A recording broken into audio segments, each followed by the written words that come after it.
friends, how are you doing? My name is Jeff Dennis, your Creole teacher. Dans vidéo aujourd'hui, moi pral enseigner nous une leçon qui vraiment important dans langue créole. Leçon aujourd'hui pral parler des voyelles langue créole la gagne. Gen pile haïtien vraiment qui parle créole mais qui pas connaît voyelles yo en créole qui différentes voyelles qui gagne. Moi garantis ou garder vidéo ça jusqu'à la fin ou pas regret parce que ou pas apprendre en pile de même les ou c'est un haïtien. Si ou pas apprendre anglais tout, channel ça c'est pour vous qui c'est Learn Haitian Creole with Jeff Denny. So, on allait. The Haitian Creole vowels are divided into two. Yo dit voyelle haïtien ou bien voyelle langue créole haïtien, li divisé entre deux. Gen san gen non nasal vowels, ok? Li gen deux catégories. Eh bien, en total gen 7 voyelles en anglais. Là, nous ka wè notre vidéo a yo mette A, E, I, O, U. Là, on mette 6, mais en total gen 7 non-nasal vowels. Non-nasal vowels, ça, c'est son ou pas ka fait nan ne. Ok? Eh mais, septième yo pas mette a qui c'est O. Qui gen O a, qui gen accent fausse là. En créole, pas gen accent aigu. Ok? Gen accent fausse. Et ça fait moi dit I. Moi fait A, E, I, O, U. Ok?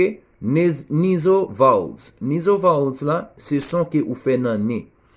Gen pile moun qui kan di wow, américain parle avec moi pas qu'attendre qui ça l'a dit. Eh bien, c'est pas valer mouyo, c'est son nez en le fait. Par exemple, elle gen student, ou me fait student, et mais nasal sound là, et mais m'a fait student, et comme si m'boite ya.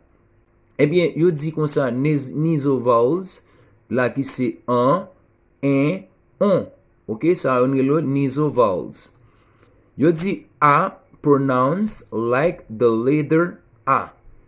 A prononcé comme letter A signifie lettre A. In, fat, cat, car. OK, fat la veut dire gras, cat veut dire chat, car veut dire machine. M'pa dire voiture, m'a dit machine encore. Yo dit please say out loud. Say out loud. Avait dit dis avec haute voix. Par exemple, moi gen baba, tata, lala, gaga. OK? Ça ou moi li classé dans nasal vowels. OK? Non nasal vowels. Ça ou pas son ni. Yo dit on pronounce like the sound in hoof. OK?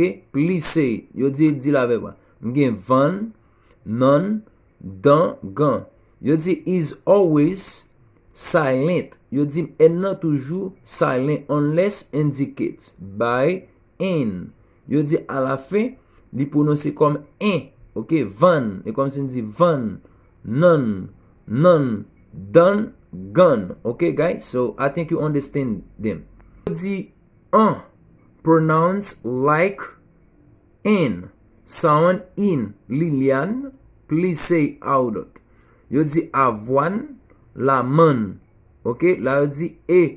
Pronounce, m'a ka di e, m'a di e. M'grien dam fait e. Yo dit pronounced like the sound of I. OK, m'di as in rain. Par exemple, yo dit say, lay. OK, yo dit lo gen e. Li pronounce like the sound of et. OK, guys, lem fait e. Par exemple, yo dit wet. Vet. OK, yo dit get, yo dit met. OK, guys? Là, yo dit pour me dire avec ou ba, me dit bekeke, me dit met, let, det, malet. Yo dit n. N pronounce like the sound n.